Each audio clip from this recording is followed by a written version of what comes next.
The girl in the bright pink dress saw what everyone else missed. 3 men who didn't belong pretending they did. Sky had learned to read rooms the way other children read picture books, a survival skill developed in waiting rooms and bus stations where her mother worked double shifts. Tonight, the Bellecourt Museum glittered with champagne and diamonds, but something felt wrong in a way she couldn't name yet. Constantino Di Carlo entered through the main doors at exactly 7:30, snowflakes melting on the shoulders of his black coat before attendants whisked it away.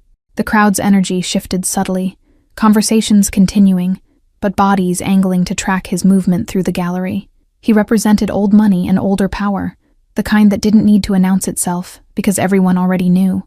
Louise scrubbed the service hallway floors with industrial cleaner that made her eyes water and her hands crack in the dry winter air. 4 double shifts this week meant rent plus the emergency deposit after the pipes burst, flooding their apartment and 2 others. The neighbor who usually watched Sky had left for Philadelphia yesterday, leaving Louise with an impossible choice she'd solved by begging the event coordinator for special permission. The coordinator had stared at Louise for 17 seconds, her pen tapping against the clipboard in a rhythm that matched Louise's anxious heartbeat. Sky stood perfectly still during the evaluation, her pink dress, her absolute best and only nice outfit, bright against the museum's cream-colored walls. Permission came with strict conditions: invisible, silent, completely out of sight of the guests who'd paid $5,000 per ticket for tonight's exclusive viewing. Sky had kept her promise for 43 minutes, sitting cross-legged near the coat check with crayons and paper from her backpack. But the sounds from the main gallery called to her like music, violins and laughter, and the whisper of silk. She stood slowly, checking that her mother remained focused on scrubbing, then moved toward the light.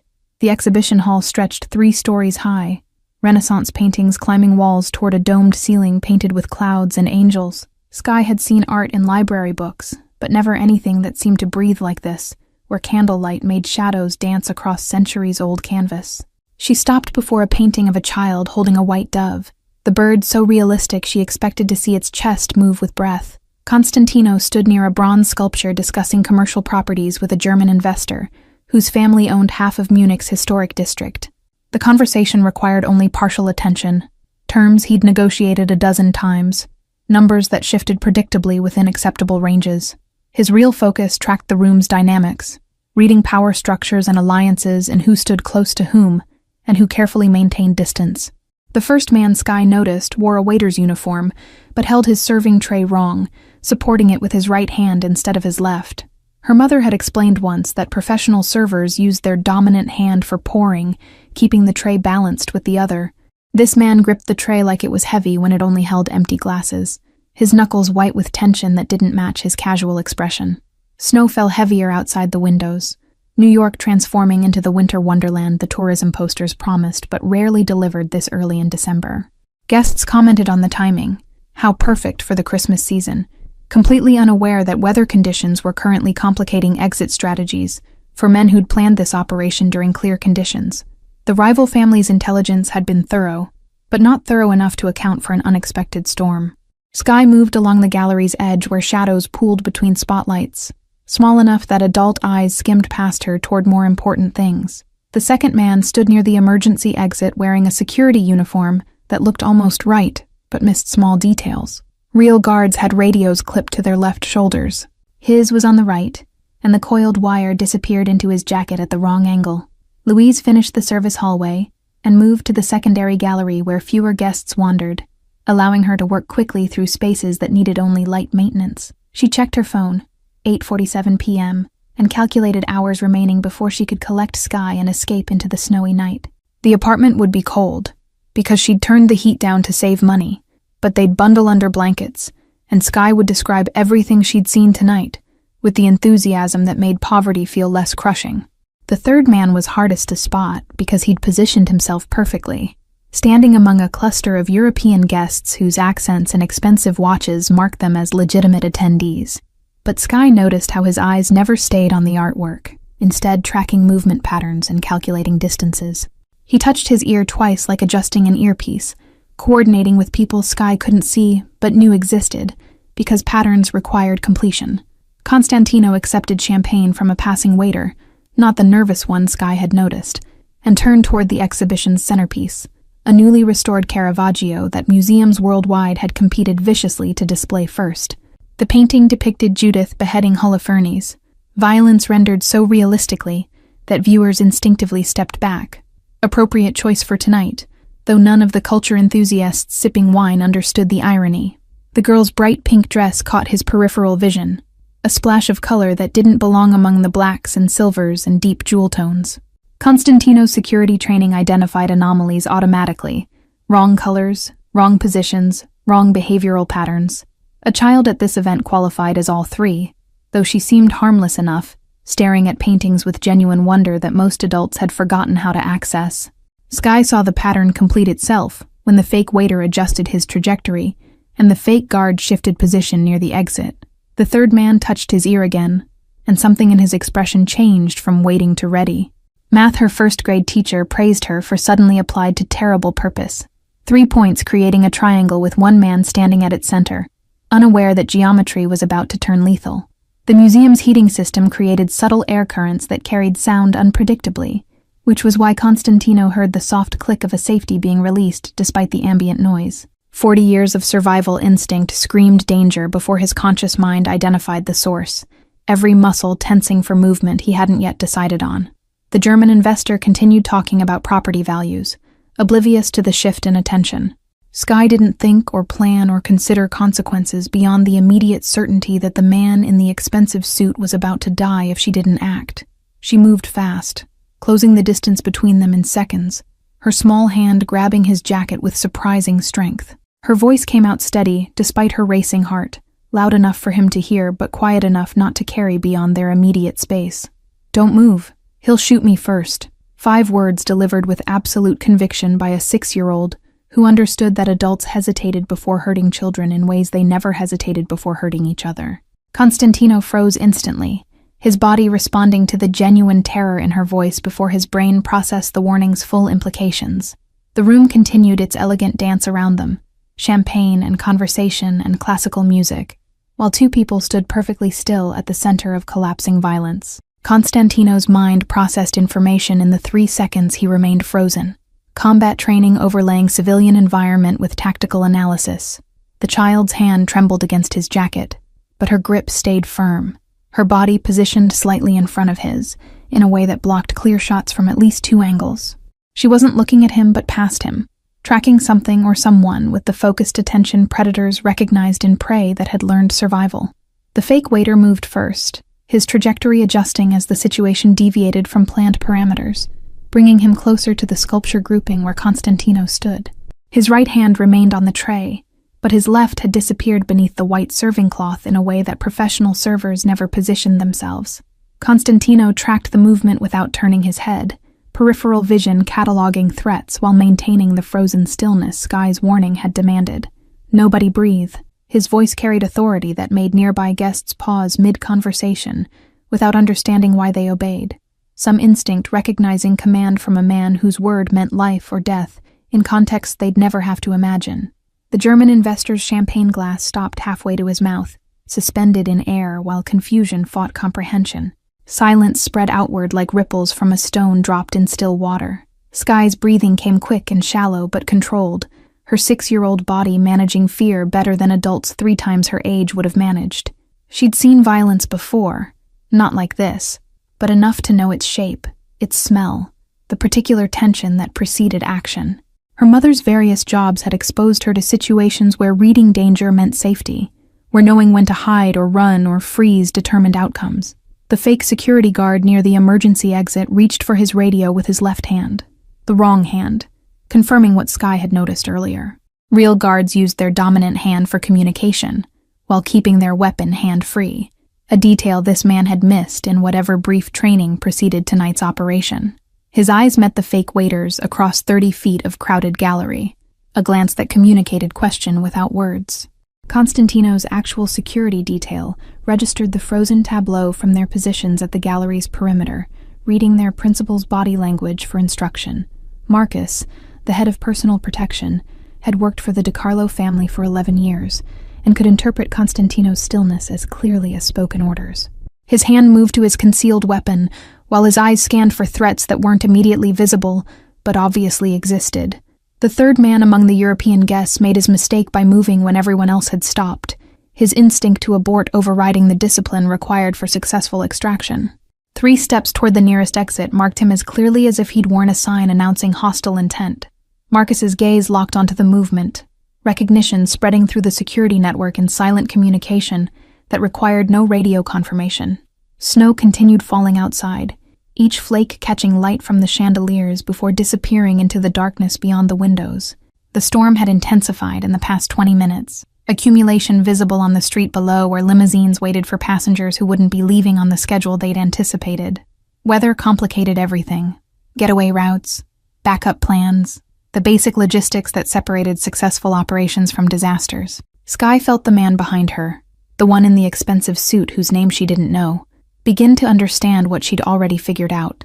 His breathing changed rhythm, becoming controlled and deliberate, his body shifting balance in tiny increments that prepared for explosive movement. She tightened her grip on his jacket, a reminder that her warning remained active, that moving meant dying for one or both of them. The fake waiter's left hand emerged from beneath the serving cloth empty, his decision made by factors Skye couldn't see but could guess. Maybe the child's presence disrupted his certainty. Maybe the security personnel's sudden alertness suggested compromise. Maybe the snow outside meant getaway vehicles couldn't position as planned. Whatever calculation he'd made resulted in retreat instead of commitment, his trajectory shifting away from Constantino toward the service entrance.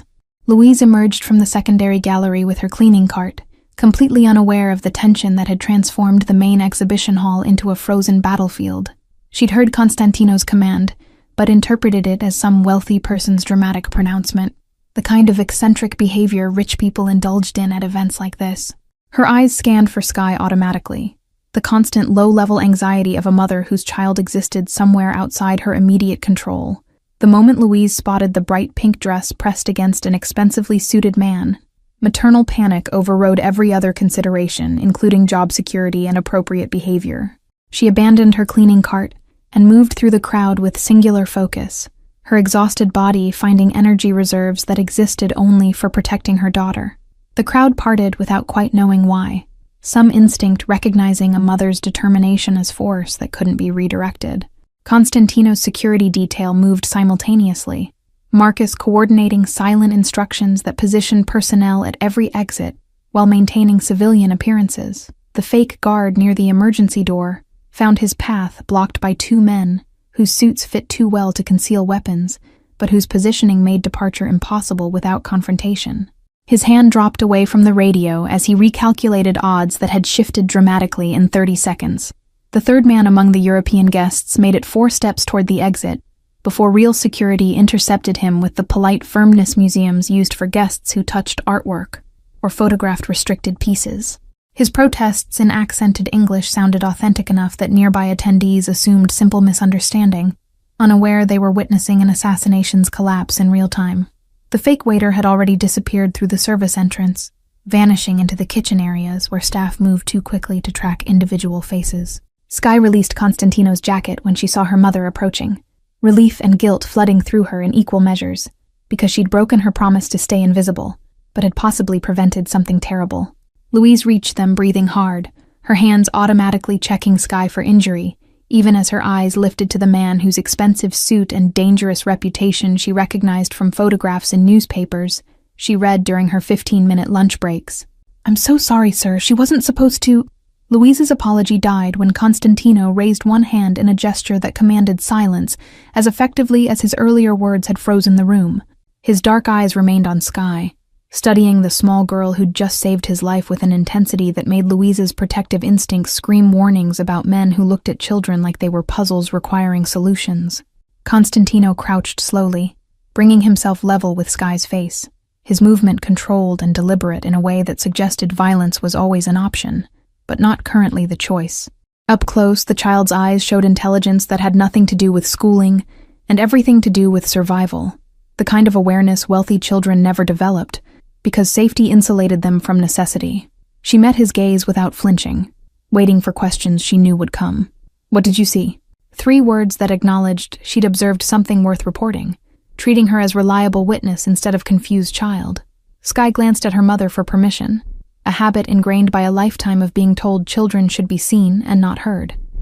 Louise nodded despite not understanding what was happening, trusting her daughter's judgment in ways that mothers who'd never struggled couldn't comprehend. Sky's explanation came in clear sentences that demonstrated observation skills most adults never developed, describing the waiter's incorrect hand placement and the security guard's backwards radio and the third man's eyes that never looked at art. Constantino listened without interrupting, his expression unchanged, but his respect for the small girl growing with each precisely recalled detail. Marcus moved closer, recording the information while simultaneously updating threat assessments based on a 6-year-old's testimony that proved more reliable than most professional intelligence. The museum's director appeared with the anxiety of someone whose exclusive event had become a security incident, his bow tie slightly askew and his forehead gleaming with perspiration. He'd been briefed by actual security that something had happened, but not what, leaving him trapped between demanding answers and fearing them. Constantino dismissed him with a look that communicated this conversation existed above the director's authority level, returning focus to the child who'd proven more valuable than expensive surveillance systems. Louise wanted to grab Sky and run, maternal instinct screaming that proximity to men like Constantino DiCarlo meant danger regardless of current circumstances. But her daughter seemed calm, almost comfortable, answering questions with the seriousness of someone who understood information had weight and consequences. The disconnect between Louise's fear and Sky's composure created cognitive dissonance that made the moment feel surreal, like watching events through glass that distorted normal cause and effect. The fake security guard was being escorted to a private room by actual security personnel, whose polite efficiency masked absolute certainty about his upcoming interrogation. He'd surrendered without resistance once the exits became blocked, calculating that cooperation offered better survival odds than confrontation. The third man among European guests was experiencing similar escort toward similar destination, his protests about diplomatic immunity falling on ears that had heard every excuse wealth and power could manufacture. Sky's hands had stopped trembling, though adrenaline still made her feel floaty and disconnected from her body, the way she felt after spinning too fast on playground equipment. She'd done something important, possibly saved someone's life, but couldn't fully process the magnitude because 6-year-old brains weren't designed for understanding assassination attempts. What she understood clearly was that the man crouching in front of her radiated the same dangerous calm her mother showed when protecting Sky from drunk men at the diner, or aggressive landlords demanding rent. Constantino studied Louise with the same intensity he'd given her daughter, cataloging details that told stories about lives lived far from his experience. Her uniform hung slightly loose, suggesting weight loss from stress or insufficient food or both, and her hands showed chemical burns from harsh cleaning products.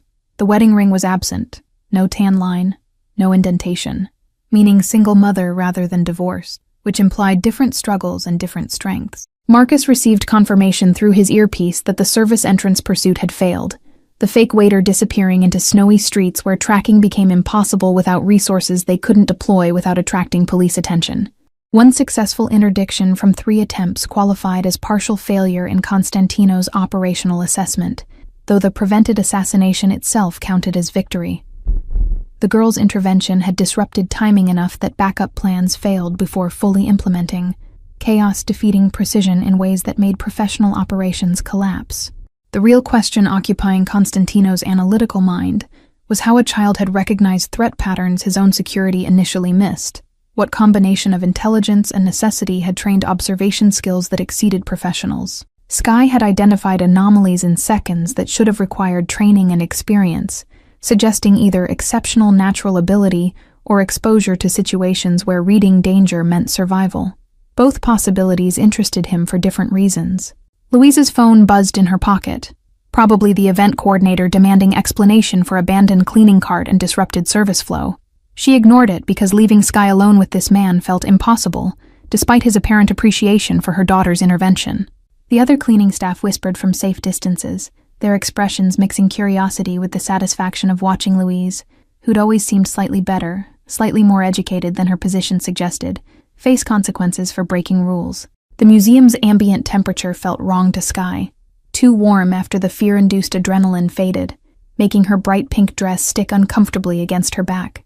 She wanted her mother's arms, and their cold apartment, and the familiar safety of struggling together, wanted distance from men whose eyes calculated values she couldn't name. But the man in the expensive suit continued asking questions in a voice that suggested her answers mattered, treating her like people rarely treated children. Constantino's phone vibrated with messages from associates who'd witnessed the frozen moment and wanted explanation, their texts ranging from concern to thinly veiled curiosity about why the head of New York's oldest crime family had taken orders from a child. He ignored them all, focus remaining on the unlikely savior whose pink dress and sweet face disguised a survival instinct that rivaled his own. The disconnect between appearance and capability fascinated him in ways that had nothing to do with business. The German investor had relocated to the bar area where he was consuming scotch with the dedication of someone processing shock through alcohol, his commercial real estate discussion forgotten in favor of survival celebration. Other guests had resumed conversations, but the energy remained off, everyone aware something significant had occurred without understanding specifics. Security personnel maintained positions that looked casual, but created controlled perimeters, ensuring the detained men remained isolated from potential accomplices. Marcus approached with tablet displaying security footage from multiple angles, showing the fake waiter's positioning, and the fake guard's movement patterns, and the third man's coordinated timing. The video confirmed everything Skye had reported with accuracy that made her testimony courtroom-ready despite her age. Constantino watched the footage twice, noting the 17-second window between the girl's warning and the abort decision, calculating how close death had approached before a child's courage redirected fate. Louise's supervisor appeared with the righteous anger of middle management protecting territory, demanding explanation for abandoned duties and violated protocols about keeping Skye invisible.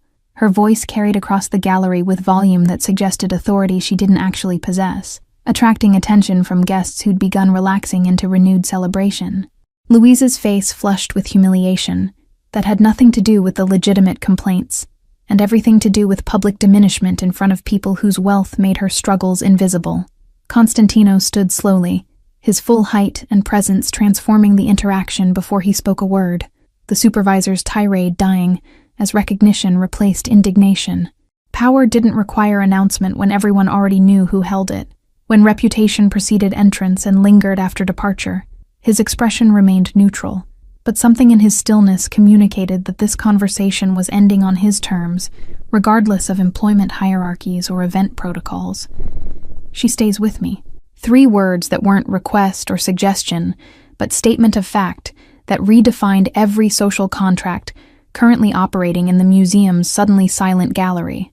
Louise's supervisor opened her mouth to protest before survival instinct overrode employment authority, her brain recognizing battles that couldn't be won regardless of being right. She retreated with whatever dignity remained, already calculating how to frame this in reports that wouldn't cost her own position. Skye looked up at her mother with eyes that asked permission and offered reassurance simultaneously, a complexity of communication that mothers and daughters developed through necessity when words felt dangerous or insufficient. Louise wanted to refuse, to grab her child and run toward their small apartment and the safety of anonymity.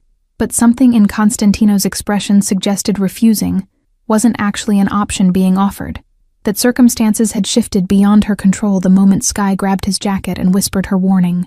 The snow outside had transformed New York into a postcard scene that bore no resemblance to the reality of walking home through freezing streets, because subway fare competed with grocery money. Guests were beginning to request their coats, the event's magic broken by whatever had happened that nobody would explain, but everyone would speculate about tomorrow. Constantino's own coat appeared carried by an attendant who'd learned to anticipate his needs, black cashmere that cost more than Louise earned in 3 months. The detention room smelled of old coffee and anxiety, located 2 floors below the exhibition hall in what had once been artifact storage before the museum's expansion. Marcus conducted the interrogation with surgical precision, his questions calibrated to extract information, while the detained man's fear remained fresh and useful.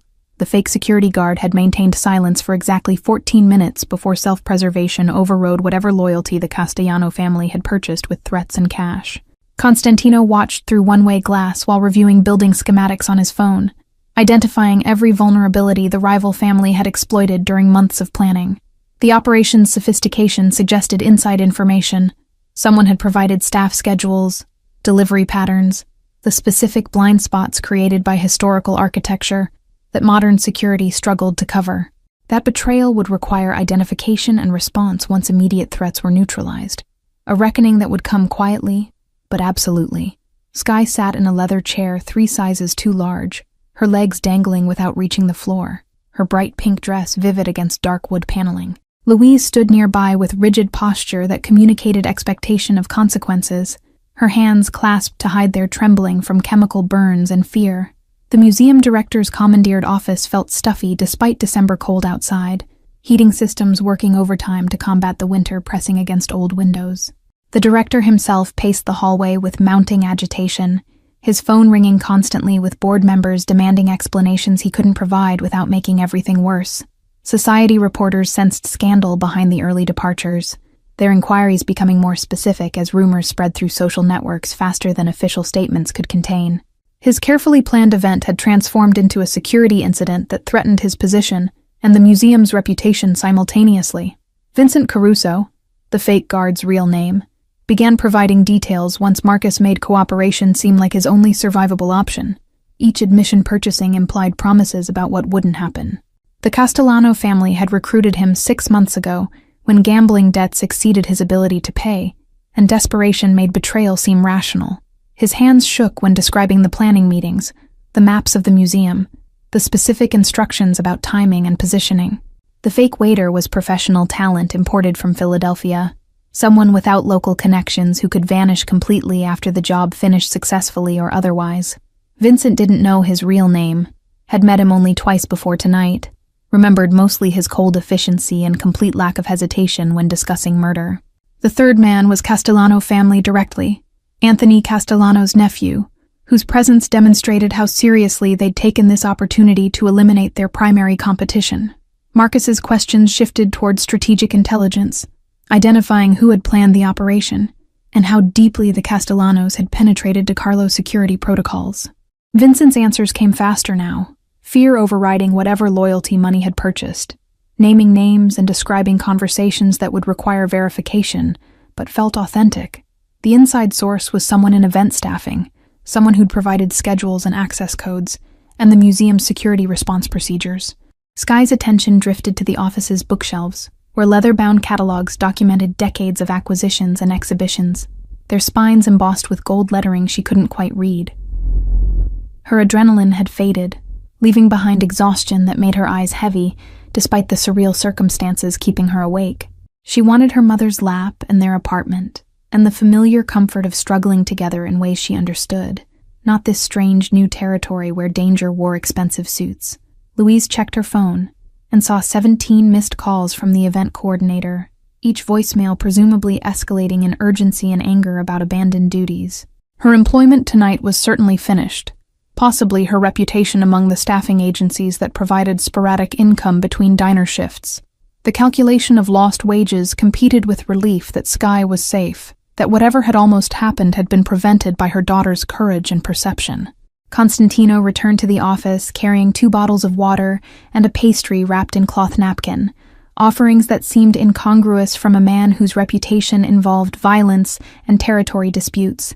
He handed the pastry to Skye without asking if she was hungry, simply placing it within her reach the way someone familiar with children understood their needs. The gesture surprised Louise because monsters weren't supposed to notice small kindnesses, or remember that 6-year-olds needed feeding.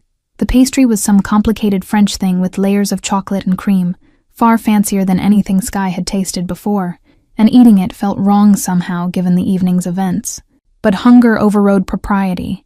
She'd eaten nothing since the peanut butter sandwich at 3 o'clock, and the sweetness grounded her in physical sensation that made the surreal situation feel slightly more manageable. Constantino watched her eat with an expression Louise couldn't interpret, something softer than the dangerous calculation he'd shown earlier.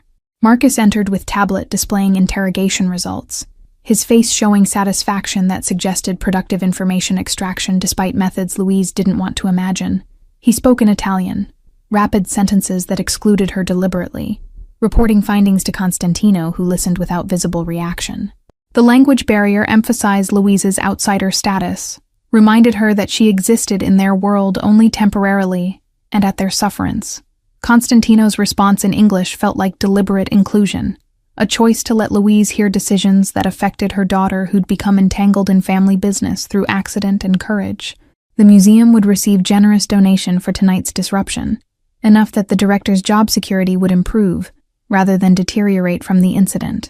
Additional security would be positioned outside until the Castellano situation reached resolution, protection that extended to everyone present during the attempted hit.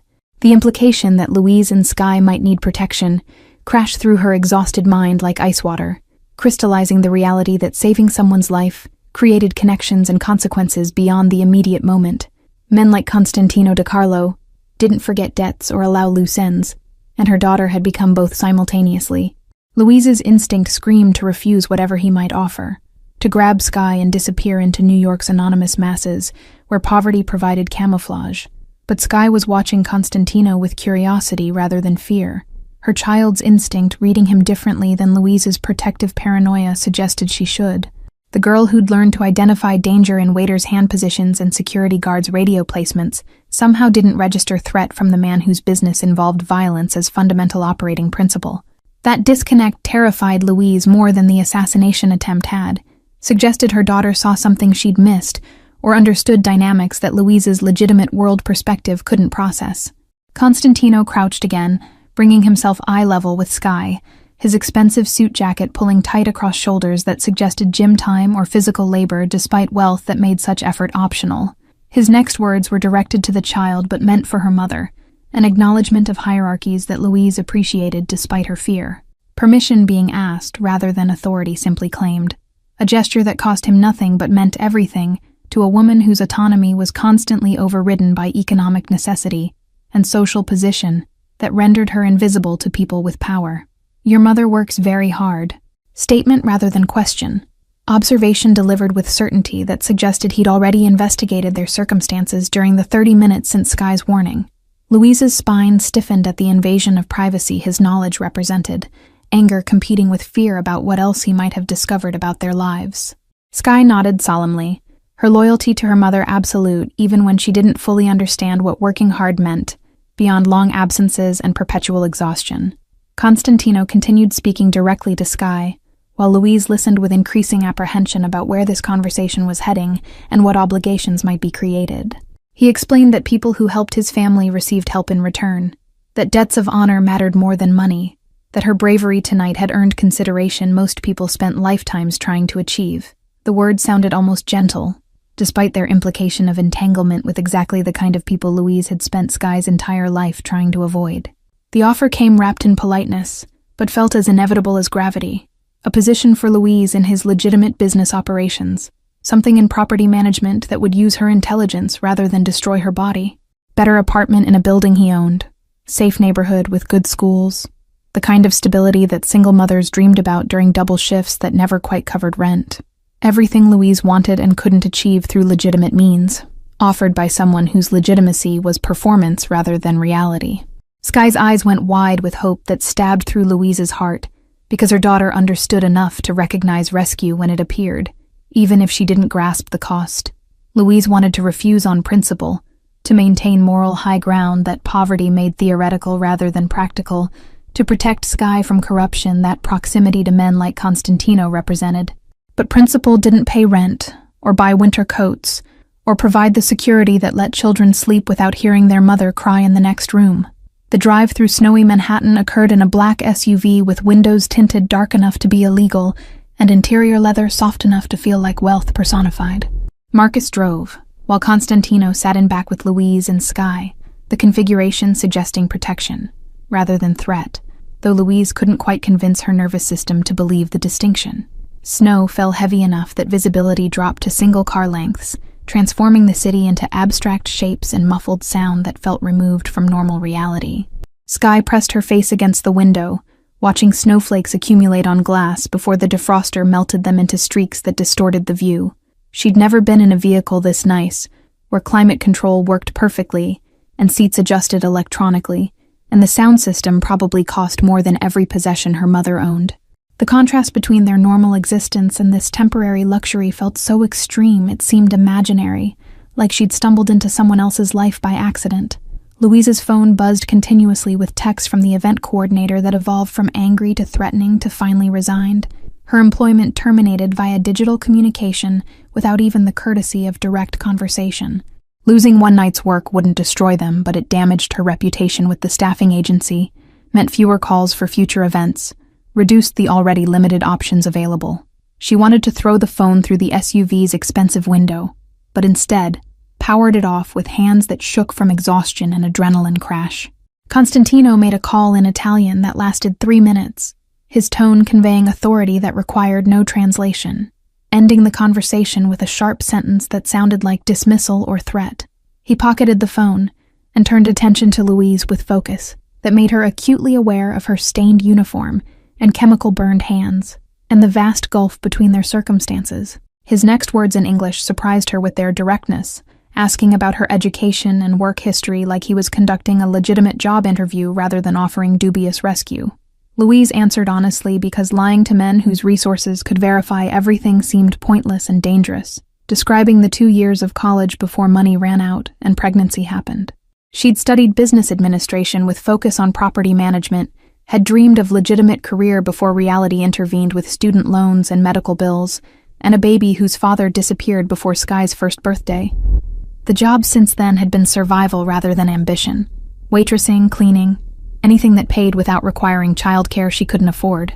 The building where they lived appeared through the snow, 6 stories of aging brick in a neighborhood that real estate agents called transitional, which meant poor but gentrifying slowly. Louise's apartment was 4th floor walk-up, the elevator having been broken for 8 months, despite landlord promises that repair was imminent. Constantino studied the building with expression she couldn't read, taking in details that probably confirmed everything his background check had already revealed about her economic desperation.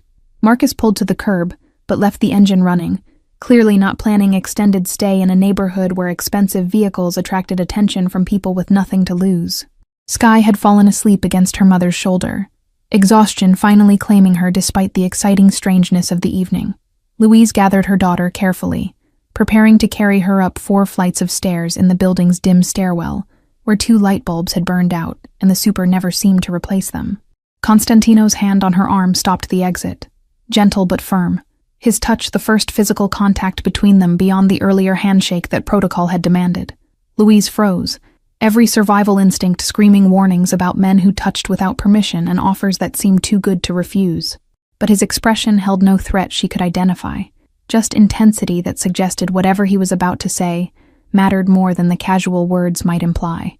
The position is real. 4 words that addressed skepticism she hadn't voiced, but he'd obviously anticipated.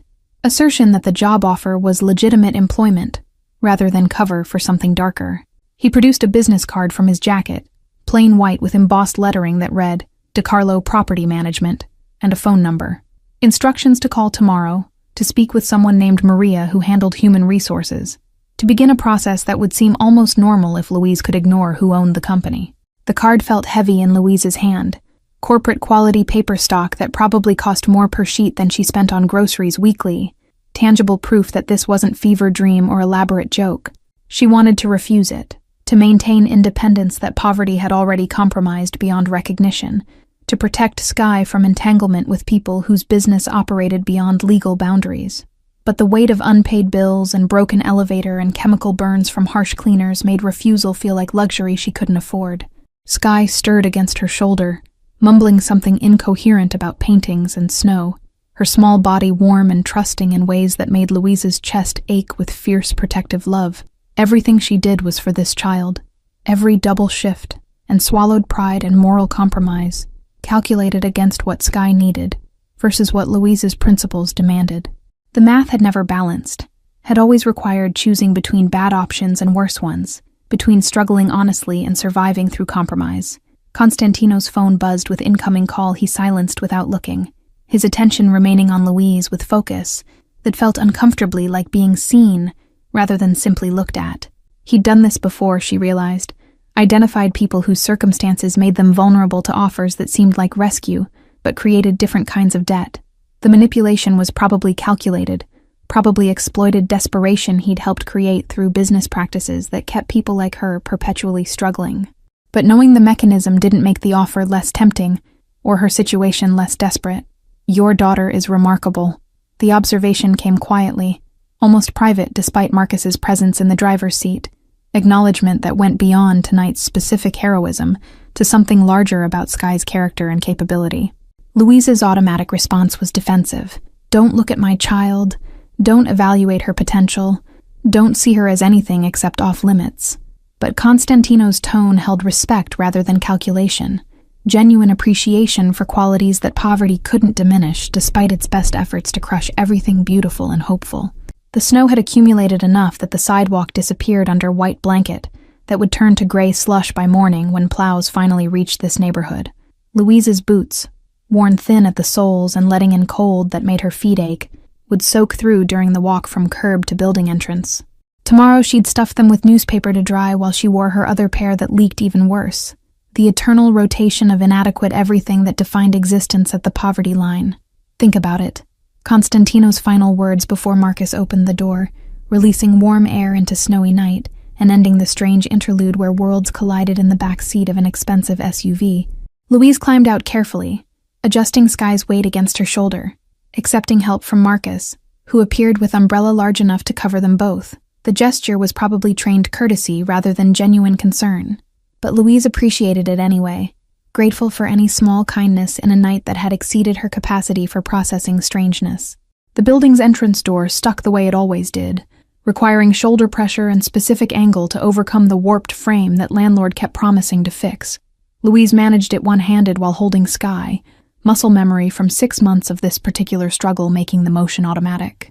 Behind her, the SUV pulled away from the curb, expensive and dark, and impossibly foreign against her building's shabby reality, disappearing into snow that erased evidence of its presence within minutes. The stairwell smelled of cooking and mildew, and the specific mustiness that accumulated in old buildings with inadequate ventilation, familiar scent that meant home despite its unpleasantness. Louise climbed slowly, conserving energy for the 4 flights, while Sky's weight grew heavier with each step. Second-floor landing where the Rodriguezes were arguing again in rapid Spanish. Third floor where Mrs. Chen's television played too loud, because her hearing aid batteries had died, and replacement wouldn't come until disability check arrived next week. Fourth floor, finally, their apartment door with its 3 locks that Louise had installed herself after the break-in 2 months ago, that had taken nothing because they owned nothing worth stealing.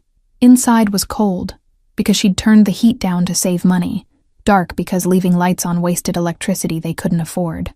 But it was theirs, achieved through her own labor, without owing anyone anything, independence that poverty made precious, because it was the only thing she controlled completely. Louise laid Sky on their shared bed, the apartment's only bedroom, which Sky used while Louise slept on the couch in the main room, and covered her daughter with every blanket they owned against the cold that would deepen before morning.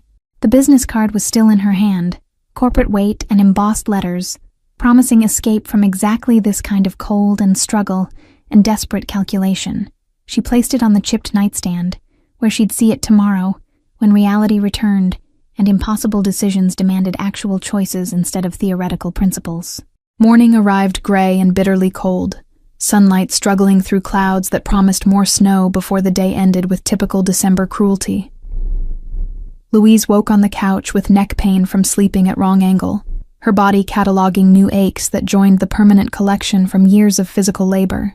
The apartment's radiator clanked and hissed but produced minimal heat, another item on the endless list of things that barely functioned, but couldn't quite justify the expense of repair or replacement.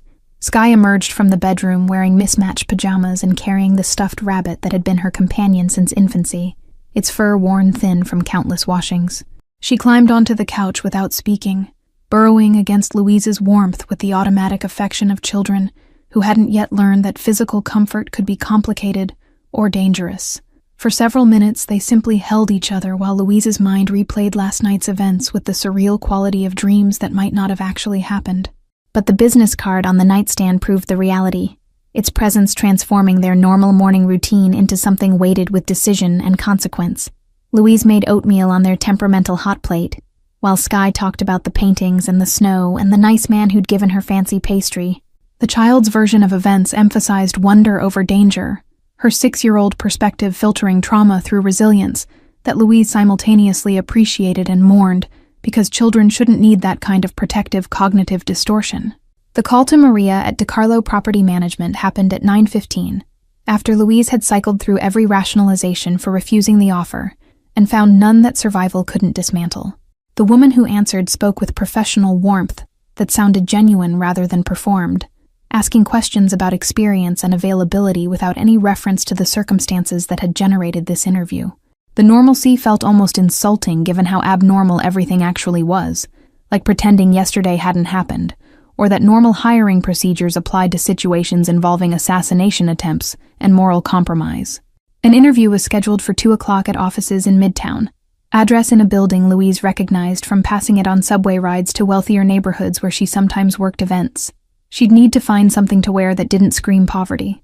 Her one good outfit was the cleaning uniform from last night, stained now and smelling of industrial chemicals. Mrs. Chen from 3rd floor might lend something. They were similar sizes despite the 30-year age difference, though explaining why she needed interview clothes would require lies that Louise was too tired to construct convincingly. Sky returned to her coloring books while Louise showered in water that never quite got hot enough, the building's ancient plumbing struggling against winter demands. She tried to imagine working in property management, using her incomplete education in ways that felt legitimate, even if the company's ownership made legitimacy theoretical. The alternative was returning to the staffing agency diminished by last night's termination, competing for fewer opportunities with worse reputation, the slow slide toward circumstances that terrified her more than Constantino DiCarlo's dangerous world.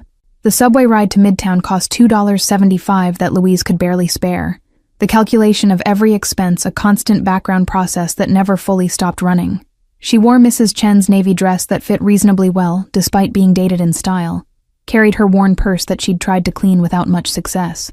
Sky stayed with Mrs. Chen, who'd agreed to watch her for 3 hours in exchange for Louise helping with grocery shopping later, the informal economy of favors that sustained people whose cash flow never quite matched their survival needs. DiCarlo Property Management occupied 3 floors of a building where the lobby's marble floors gleamed with the kind of maintenance that required both money and attention to detail. Security at the entrance checked identification with professional courtesy, calling upstairs for verification before issuing visitor badge that felt heavier than plastic and lamination should weigh. The elevator was new enough that it moved silently, displaying floor numbers on digital screen that seemed unnecessary, but demonstrated the casual wealth that characterized everything about this building. Maria turned out to be a woman in her 50s with kind eyes and the brisk efficiency of someone whose competence had earned respect in male-dominated environment through years of proving herself indispensable. She conducted the interview in a conference room with windows overlooking Manhattan, asking substantive questions about property systems and tenant management and the kind of problem-solving that Louise's various jobs had required, even if titles hadn't reflected actual complexity. For 40 minutes it felt almost normal, almost like legitimate opportunity rather than compromise with forces she didn't fully understand. The salary offer came at the end, numbers that exceeded anything Louise had imagined possible without advanced degrees or connections she didn't possess. Health insurance was included, comprehensive coverage that would mean Sky could see dentists and doctors for preventive care rather than only emergency situations. Start date was flexible, but they'd prefer next week if possible. Eagerness that suggested genuine need rather than manufactured urgency designed to prevent careful consideration. Everything about the offer was too good, except the source, too perfect, except the implications. Louise accepted before her rational mind could construct objections that fear and principle demanded, hearing herself say yes, while internal voices screamed warnings about deals with devils and compromises that started small but expanded until integrity became unrecognizable. Maria smiled with satisfaction that seemed genuine, producing paperwork that transformed verbal offer into contractual obligation, requiring signatures and tax forms and emergency contacts. The bureaucracy of legitimacy, wrapped around fundamentally illegitimate circumstances. Performance of normalcy that everyone involved understood was partly theater. The background check would take 3 days, Maria explained, routine procedure that everyone underwent regardless of referral source or circumstances. Louise wondered what they'd find in her history beyond poverty and struggle. Nothing criminal, certainly, but nothing impressive either except resilience that didn't translate to resume qualifications. The check felt like opportunity for reconsideration. 3 days when the company could discover she wasn't actually worth the generous offer, and withdraw with professional apologies that preserved everyone's dignity. Paperwork completed, Louise was dismissed with handshake and welcome aboard pleasantries that felt surreal given how this opportunity had originated in violence and her daughter's courage. The elevator descent happened too quickly, returning her to street level where normal people rushed past pursuing normal ambitions through normal channels. She felt displaced, caught between worlds with citizenship in neither, too compromised for legitimate society, but too naive for the dangerous one she'd just agreed to enter. The walk to the subway passed through streets where Christmas decorations created festive atmosphere that felt disconnected from Louise's internal turmoil and moral vertigo. Store windows displayed luxuries marketed to people whose December stress involved choosing perfect gifts, rather than calculating if electricity or heat deserved priority when budget couldn't cover both. She'd joined their world now, theoretically, accepted rescue that came with obligations she couldn't yet fully comprehend, but knew would eventually demand payment beyond labor hours and professional competence. Mrs. Chen returned Sky with report that the girl had been perfectly behaved, coloring quietly, and eating the soup offered for lunch without complaint or mess. Louise gathered her daughter with gratitude that extended beyond the immediate favor to the broader network of women who helped each other survive circumstances that crushed people who faced them alone. She'd need to tell Mrs. Chen about the new job, about the move that better salary would enable, about leaving this building where they'd struggled together, but at least knew their neighbors and felt relatively safe. Sky chattered about her day while they climbed the 4 flights, her endless energy incomprehensible to Louise, whose exhaustion felt bone-deep and permanent. Inside their cold apartment, the business card still sat on the nightstand, joined now by signed contracts that made last night's offer concrete rather than theoretical. Louise had 3 days before the background check completed, and everything became official. 3 days to reconsider and retreat or accept and adapt to a future she couldn't quite envision but desperately needed. The rest of the day passed in domestic routine. Laundry in the building's basement machines, dinner from ingredients that required creativity to transform into something nutritious, bedtime rituals that brought comfort through their familiarity.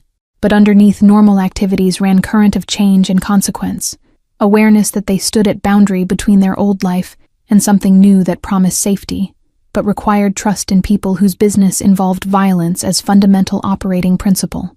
Louise lay on the couch long after Sky fell asleep, staring at ceiling cracks she'd memorized during countless sleepless nights, wondering if she'd just saved her daughter or sold her soul to protect her.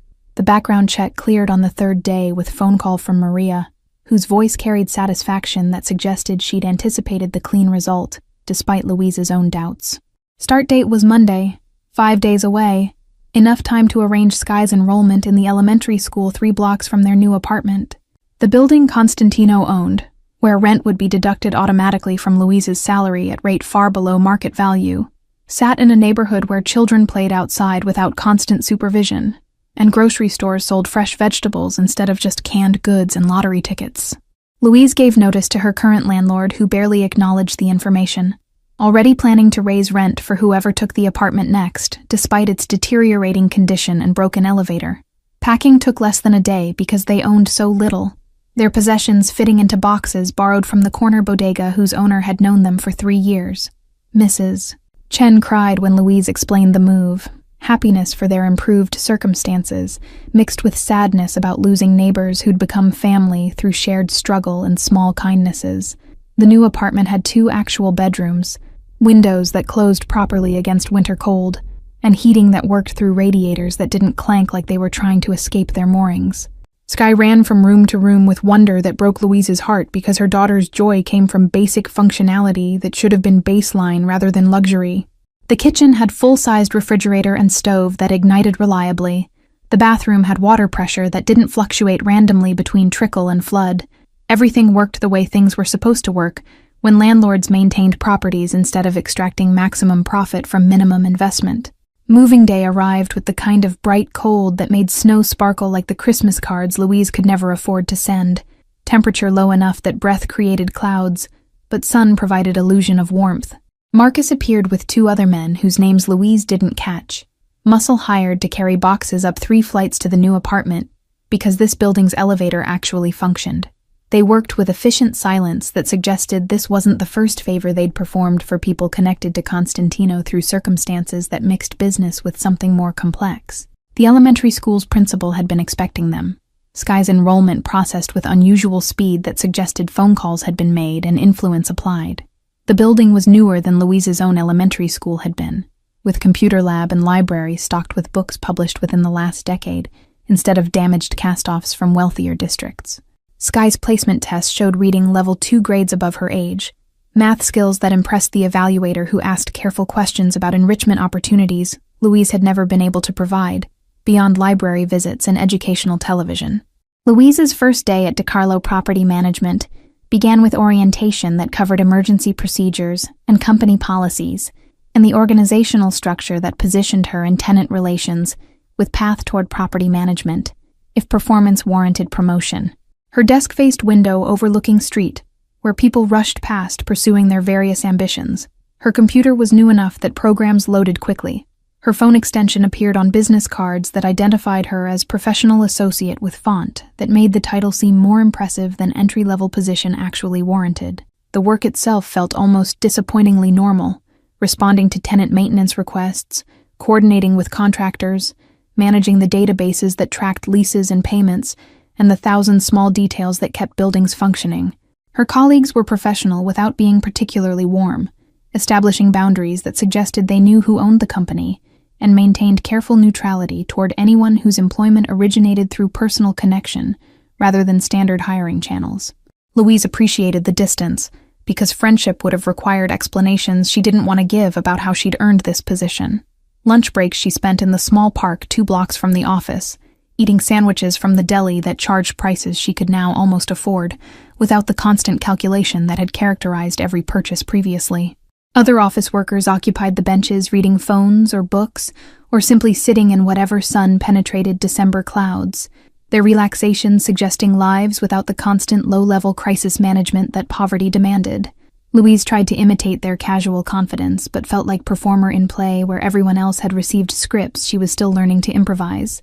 Skye adapted to her new school with the resilience children demonstrated when change improved, rather than worsened their circumstances, making friends whose parents had addresses in neighborhoods Louise recognized as solidly middle class. The other mothers at pickup engaged in conversations about dance classes and summer camps, and educational enrichment that assumed discretionary income for activities beyond survival necessities. Louise participated cautiously, aware that her legitimacy in this world was recent and potentially fragile, that one wrong revelation about her past or Constantino's involvement could transform her from welcomed newcomer into suspicious outsider. 2 weeks into the new job, Louise encountered Constantino in the building's lobby, where he was meeting with investors whose expensive suits and European accents marked them as serious money. Their eyes met across the marble floor for perhaps 3 seconds, acknowledgement without greeting, before he returned attention to his companions, and she continued toward the elevator. The brief connection felt weighted with unspoken understanding. He'd provided opportunity, she'd accepted it, and the debt between them existed whether or not either acknowledged it directly. December deepened toward Christmas with the city, transforming through decorations and commercial enthusiasm that made poverty more visible, through contrast with abundance displayed in every storefront.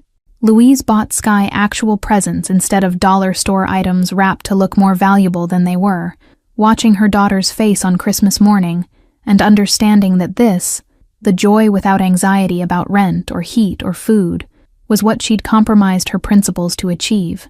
The guilt felt manageable compared to the years of watching Skye pretend satisfaction with inadequate everything, while Louise's heart broke from inability to provide better. The office Christmas party happened in a restaurant Louise had walked past hundreds of times without imagining she'd ever enter as guest rather than service worker. Her colleagues drank wine that cost more per glass than she used to spend on weekly groceries, discussing vacation plans and renovations, and the comfortable concerns of people whose baseline security allowed focus on optimization rather than survival. Louise sipped her single glass slowly, and tried to feel like she belonged here instead of like imposter waiting for exposure. Constantino appeared near the party's end, making brief rounds that acknowledged employees without requiring extended conversation, his presence creating ripples of heightened attention wherever he moved.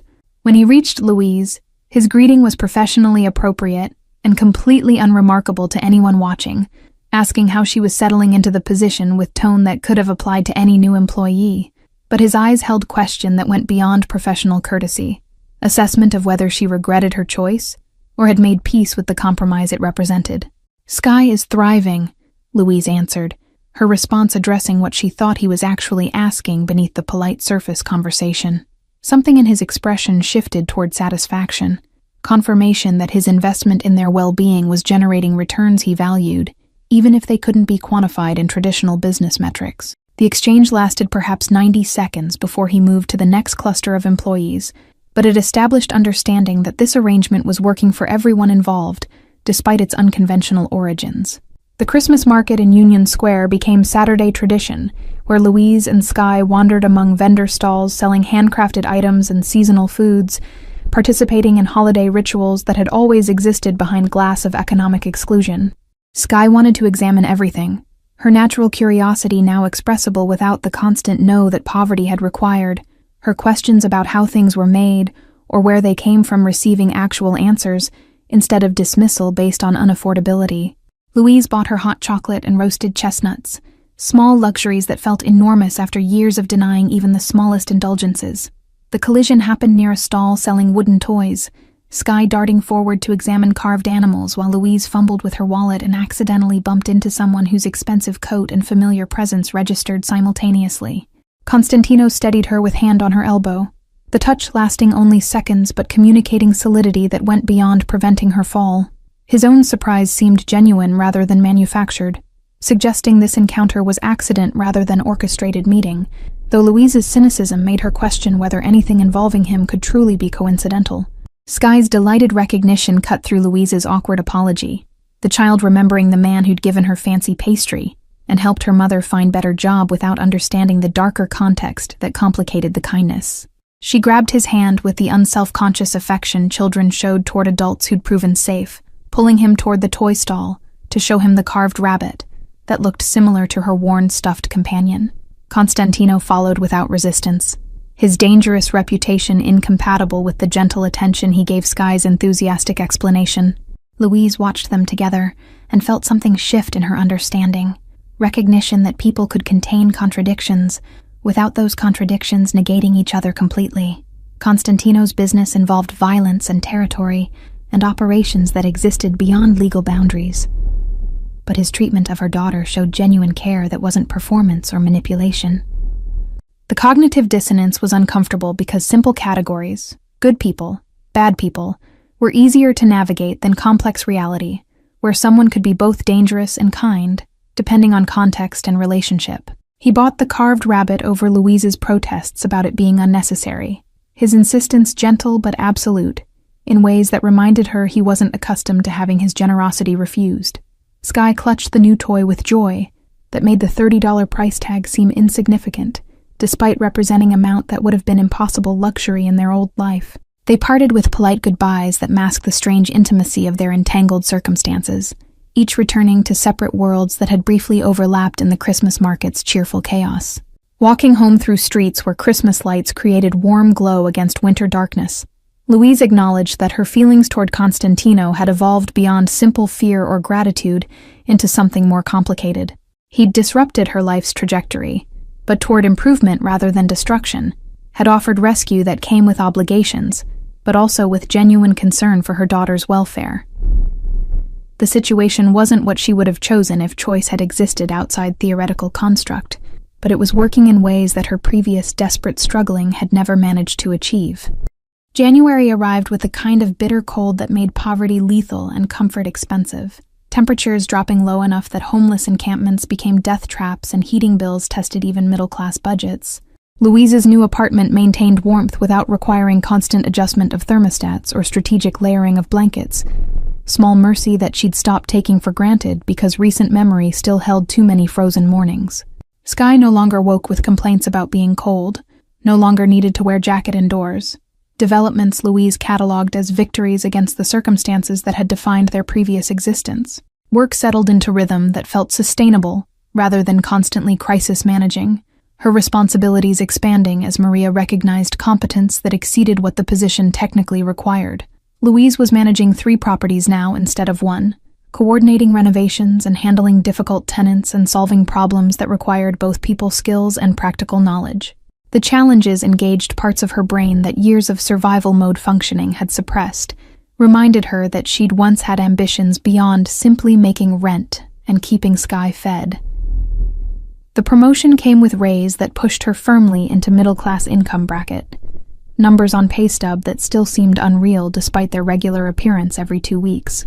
She opened savings account for the first time in her adult life, watching small balance grow instead of constantly depleting, checking to cover emergencies that poor people experienced more frequently because everything they owned existed on edge of failure. The psychological shift from scarcity to sufficiency changed how she moved through the world, reduced the constant vigilance that poverty demanded as survival mechanism. Sky's second-grade teacher requested meeting to discuss the girl's advanced capabilities and whether acceleration might be appropriate, conversation that would have been impossible in their previous school district, where resources barely covered baseline instruction. Louise sat in the clean, well-lit classroom, listening to descriptions of her daughter's intelligence and wondering how much potential had been suppressed by circumstances beyond either of their control. The teacher recommended testing for gifted program, opportunities that came with their new address and school district, rather than being universally available to children whose only disadvantage was being born poor. Constantino appeared occasionally at the office, his visits creating subtle tension that rippled through the staff, regardless of his consistently professional demeanor. Louise had learned to distinguish between his business persona, cold, calculating, absolutely in control, and the slightly softer version he showed in personal interactions with people he'd decided to value. She fell somewhere between those categories, neither purely employee nor quite personal connection, occupying ambiguous space that both of them seemed content to leave undefined. Their conversations remained brief and ostensibly professional, exchanges about property management or tenant issues that provided legitimate cover for the checking in that seemed to be their actual purpose. He asked about Sky with genuine interest that surprised Louise every time, despite months of evidence that his concern was authentic rather than performance. She'd learned to answer honestly, sharing small victories and funny stories, while carefully avoiding anything that might sound like complaint or request for additional help beyond what he'd already provided. The flowers arrived at her desk on a Tuesday in late January without card or explanation, a dozen white roses arranged with the kind of casual elegance that signified expense and taste.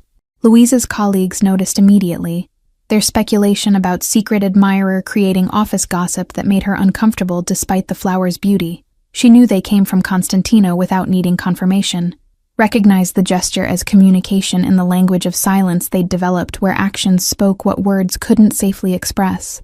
Returning them felt impossible without creating more attention than keeping them, so Louise placed the vase on her desk where morning light made the petals seem to glow. The roses lasted 9 days, longer than she'd expected, their gradual fading seeming metaphorically significant in ways she didn't want to examine too closely. When they finally died, she disposed of them quietly, taking the vase home because it was beautiful, and she'd never owned anything quite like it before, joining this strange new world where gifts appeared without explanation or obligation being explicitly stated. February brought Valentine's Day with its commercial insistence on romantic love, the holiday feeling particularly loaded given Louise's ambiguous relationship with the man who'd transformed her circumstances. Sky made cards at school for her classmates, her careful printing and crayon decorations, representing the kind of normal childhood activities that stable housing and adequate income enabled. Louise helped her address envelopes while trying not to think about her own lack of romantic prospects, or whether the isolation was choice or consequence of circumstances that made normal dating feel impossible.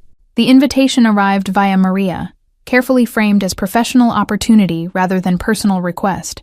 Constantino was hosting dinner for key property management personnel and their families.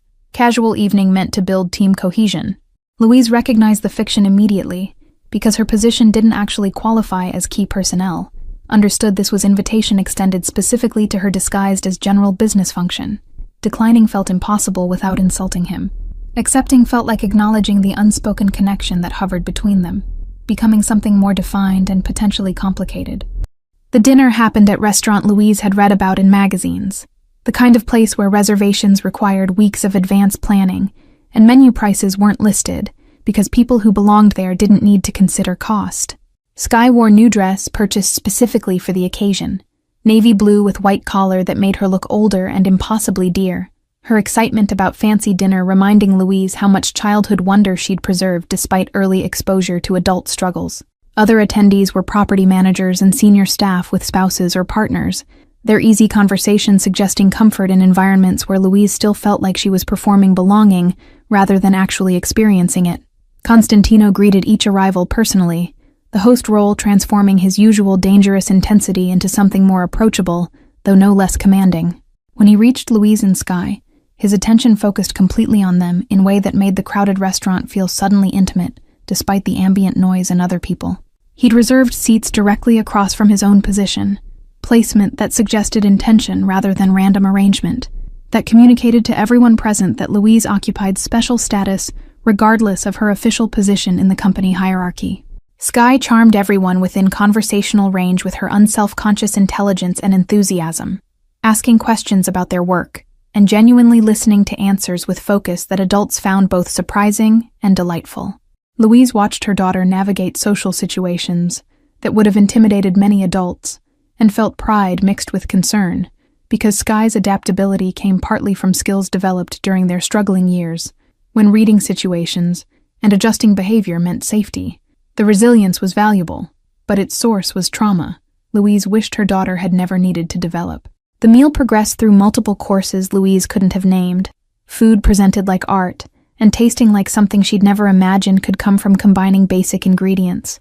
Constantino explained dishes when he noticed her uncertainty about unfamiliar items, his instruction casual rather than condescending, sharing knowledge without making her ignorance feel shameful. The small kindness shouldn't have mattered as much as it did, but Louise had spent too many years being made to feel stupid by people whose only advantage was having been born into circumstances that provided education and cultural exposure she'd been denied.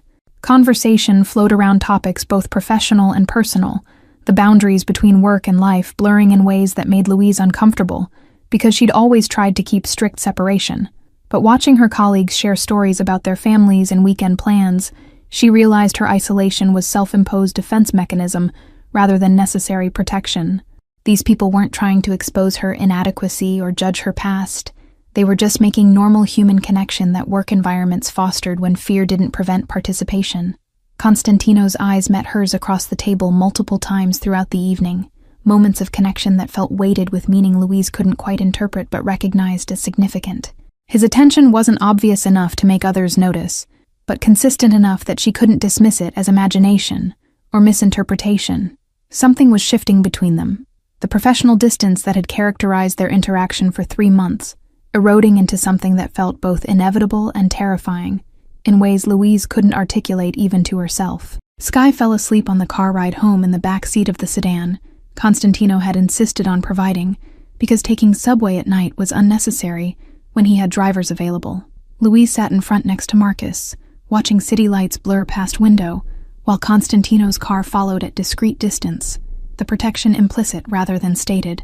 She felt cocooned in safety that came from his decision to value them, and the feeling was seductive in ways that had nothing to do with romance, and everything to do with never having felt protected before in her adult life. The conversation in the car was minimal, Marcus being professional enough not to intrude on her thoughts while she processed the evening's implications. But as they pulled up to her building, he spoke quietly about how rarely Constantino showed genuine interest in people outside his immediate family, how the dinner had been orchestrated specifically to include Louise and Skye, rather than being business function she'd been added to.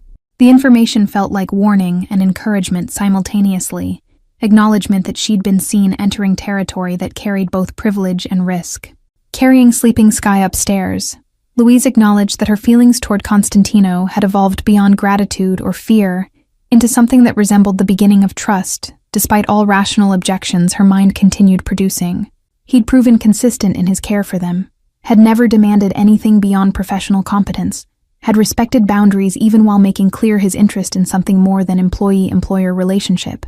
The courtship, if that's what this was, happened in silence and gesture, and the language of careful attention, sophisticated and patient, in ways Louise hadn't experienced even when she'd briefly believed in fairy tale romance during her college years.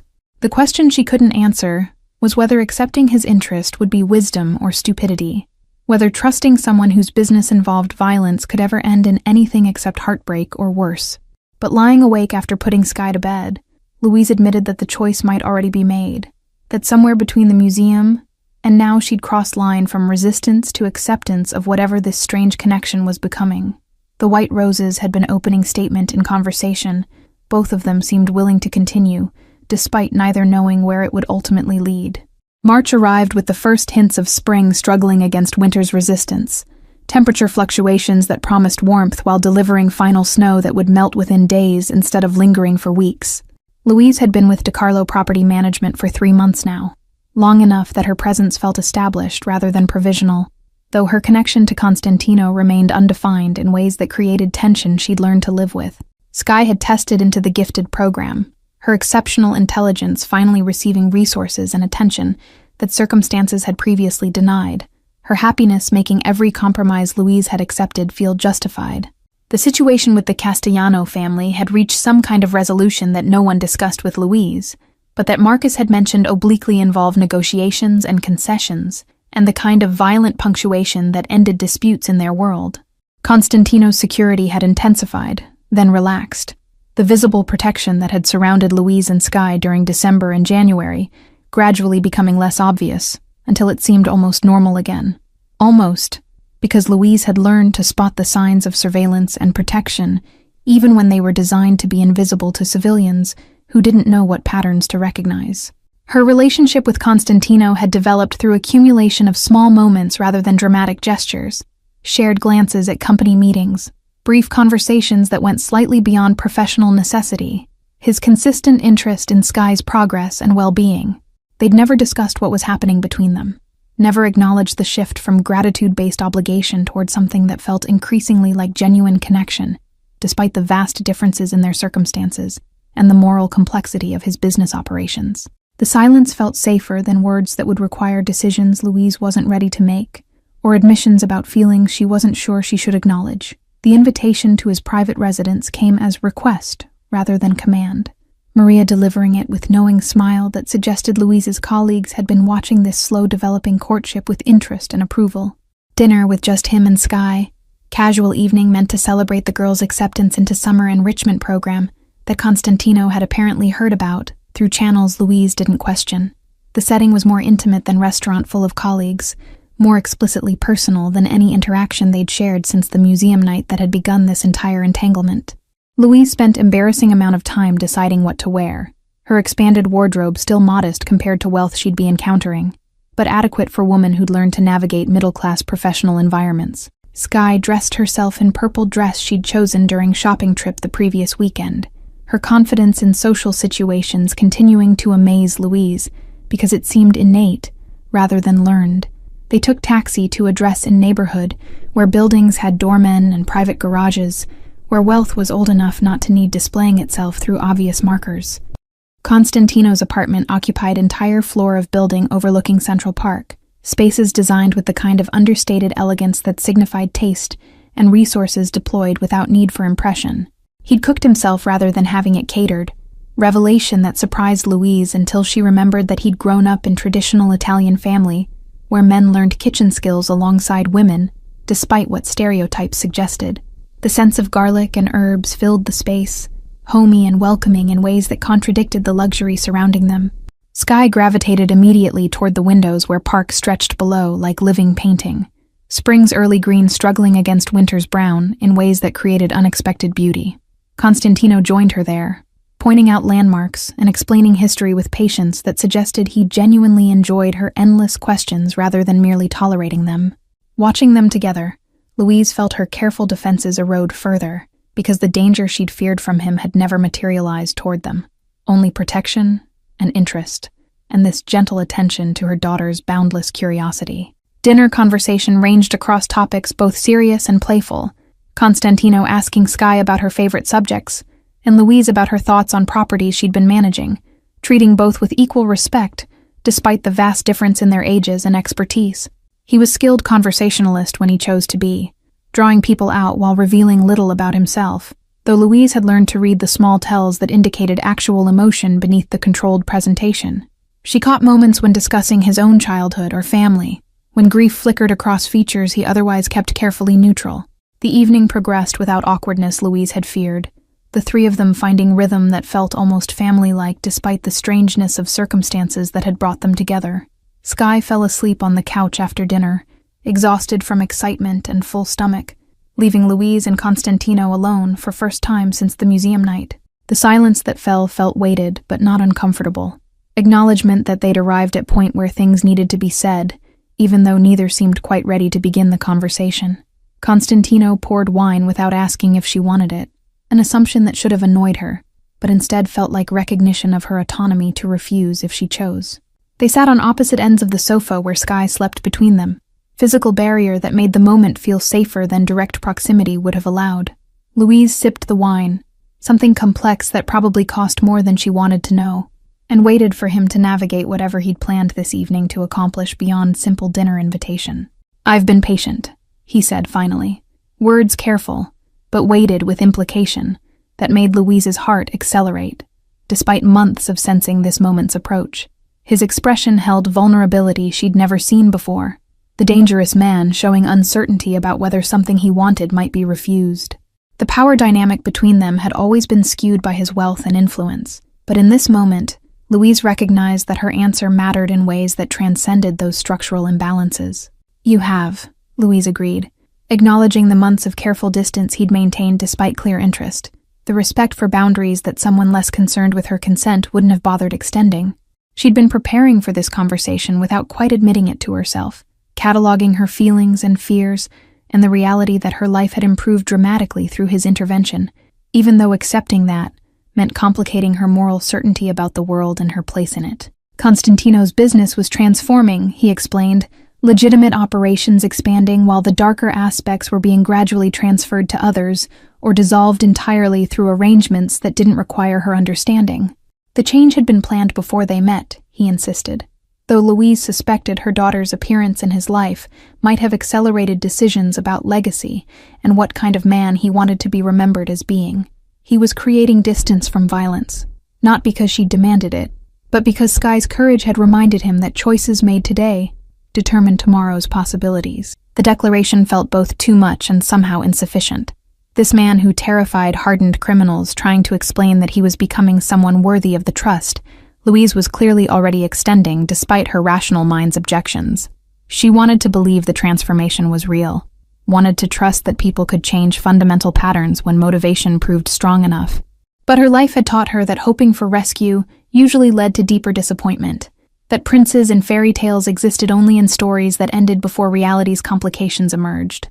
"Sky adores you," Louise said instead of responding to his implicit question, deflection that bought time while her thoughts aligned into coherent position. The truth was that she'd already decided months ago when accepting the job, when moving to his building, when showing up tonight despite knowing where the evening was heading. Fear remained, but it competed now with possibility of happiness she'd stopped believing was available to someone with her history and circumstances. Constantino's smile held relief, and something warmer, acknowledgement that her deflection was still answer enough for now, that they were moving forward, even if neither could articulate exactly where forward led. He'd wait longer if needed, his patience suggested, but he'd also made his interest clear enough that pretending ignorance was an option Louise could maintain indefinitely. The tension that had characterized months of careful distance shifted into something that felt more like anticipation than anxiety, potential energy building toward release neither could quite predict. Sky stirred between them, mumbling something about painted doves before settling deeper into sleep that looked uncomfortable on the sofa despite the expensive upholstery. Constantino lifted her carefully, moving toward the guest bedroom with the ease of someone accustomed to handling children despite not having any of his own. Louise followed, watching him tuck her daughter under covers with tenderness that contradicted every violent reputation that preceded him into rooms, that made her heart ache with wanting to believe this version of him was more authentic than the dangerous one that business required. They stood in the doorway watching Sky sleep for a moment that felt suspended outside normal time, united in protective care for the small girl whose courage had saved one man's life and transformed three people's futures in ways none of them could have predicted. Louise felt Constantino's hand find hers in the darkness, connection that asked permission and offered reassurance simultaneously. She didn't pull away, accepting the touch as commitment to whatever complicated future they were building together, through accumulated choices that had started from violence, but were evolving toward something gentler. The conversation that followed happened in his study over more wine, and the kind of honesty that vulnerability enabled when people decided truth mattered more than self-protection. Louise asked questions she'd been suppressing for months about his business and family, and the changes he claimed were happening, listening to answers that were more forthcoming than she'd expected. Constantino explained the empire he was simultaneously maintaining and transforming, the obligations to people who'd served his family for generations balanced against desire to create something his potential future could participate in, without inheriting dangers that had shaped his own life. He asked about her fears and hopes, and the dreams she'd suppressed during years when survival precluded ambition beyond making it through another week. Louise found herself talking about the college degree she'd never finished, the property management career she'd imagined before pregnancy, and poverty had derailed those plans, the life she might build now that stability had replaced constant crisis. The conversation revealed how much they'd learned about each other through months of careful observation, despite limited direct interaction, how attention and genuine interest had created understanding that transcended the few words they'd actually exchanged. Dawn was approaching when Louise finally called for Carr to take them home, Skye still sleeping in the guest bedroom where Constantino carried her to the vehicle. The goodbye happened at the building's entrance with Marcus discreetly distant, moment of privacy in public space, where Constantino's hand touched her face with tenderness she hadn't expected. No kiss happened because rushing felt wrong given how carefully they'd built toward this point, but the promise of that eventual intimacy hung between them as certainty rather than possibility. The following weeks brought spring in earnest, winter's grip finally releasing into warmth that transformed the city from gray endurance into green possibility. Constantino appeared more frequently in Louise's daily life, lunches that began as work discussions and evolved into personal conversation, evenings at his apartment that became weekly tradition where Skye thrived under attention from man who'd become something between mentor and father figure. The relationship developed its own rhythm, patient and careful and accumulating weight through consistency rather than dramatic gestures that characterized romance in movies, but rarely survived reality's complications. By May, the flowers arrived at Louise's desk weekly, different varieties each time that created ongoing conversation through botanical language she learned to interpret. Her colleagues stopped speculating about secret admirer once Constantino's interest became too obvious to pretend wasn't happening, their acceptance of the relationship validating it in ways that helped Louise reconcile her lingering guilt about compromising principles she'd held when options existed only in theory. The world was more complicated than she'd believed when judging from outside, she'd learned, and survival sometimes required accepting help from sources that idealism would have rejected if idealism could have fed her daughter. Summer brought the enrichment program that challenged Skye intellectually while surrounding her with peers who shared her capabilities, the experience giving her community that Louise's isolation had previously denied them both. Watching her daughter thrive became Louise's evidence that she'd made right choice despite the moral complexity, that Skye's flourishing justified the compromises that had enabled it.